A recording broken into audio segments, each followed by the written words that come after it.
bistvu je usoda slovenskega delavstva žal prav taka, kot jo pijete in živite vi.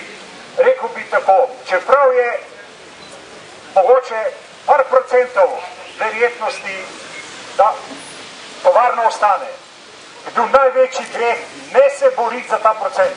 Mislim, da se bodo stvari začele v Sloveniji nevarno zaostrovati, ker to, kako se z lahkoto podirajo tovarne v Sloveniji, kako kapital kaže ta egoizem, ko skrbi samo njihov dobiček, ne pa kaj pa delavci, ki so soustvarjali tovarne. Mislim, te vrednote niso prave v Sloveniji, to je to povampirenje kapitala. Prva etapa je za vami, rezultat?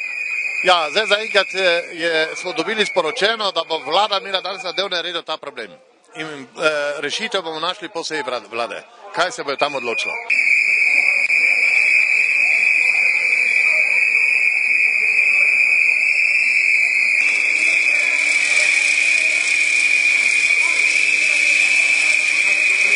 Veliko je dela, veliko vprašanje za nas, kolega se tudi ogromno angažiral, kot TV-teja, ki je nekako vezan s Slovensko železnico. In seveda Siemens sem dobili kredit. Siemens nas prodaja.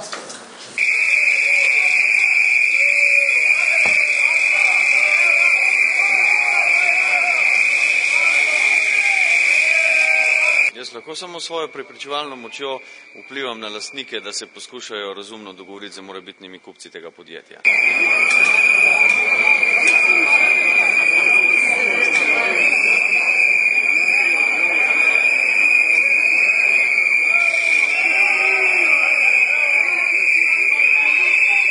Predsednik vlade nas je seveda sprejel in odgovora konkretnega seveda ni mogel dati.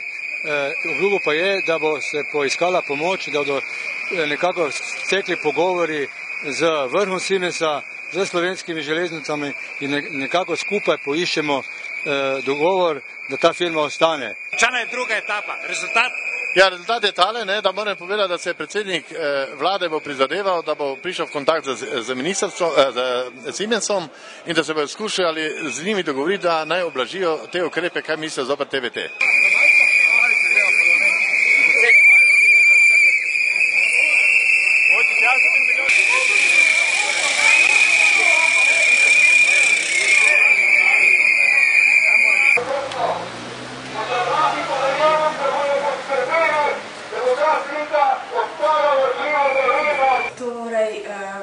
Poslanci bodo obveščeni s zapisom o tem sestanku, tudi pismo bo dostopno, tako da nekako ste potrkali na našo vest. Tretje dejanje je končano. Ja, tretje dejanje pričakovali, tako kot je bilo pričakovano, da smo jih seznanili z vsemi razgovori na Ministrstvu za promet in pri predsedniku vlade.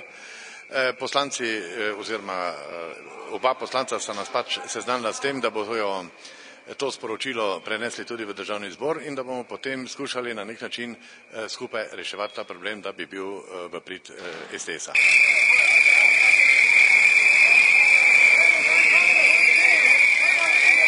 Ta naš protest danes bo nekaj doprinesel. Predsednik vlade je obljubil, jaz tudi mislim, da bo gospa Lončeva, direktorica Siemens Slovenije, kaj povedala. Danes smo rojstni dan, tako kot že povedal, je tudi malo nekaj namige dala, ni to rešitev, sigurno ne, ampak mogoče pa je. Mogoče se bo našel kupec za našo firmo, da bomo rešili firmo, da se pravi, da to letošnje leto se nekako preživimo in potem seveda delo za slovenskih železnic in vso to znanje bomo spletno izkoristili in nekako nadaljevali to pot. Epilog tega je, da to je zadnje dejanje. Podobno kot vsi ostali. Vsi se bodo trudili, da nam bodo pomagali, da bo firma ostala, za kar bomo držali močen pressing do drugega tedna, ker drugače bomo drugi teden firmo zasedli in bomo imeli tam še malo bolj drugačne pogovore, kot smo imeli do zdaj.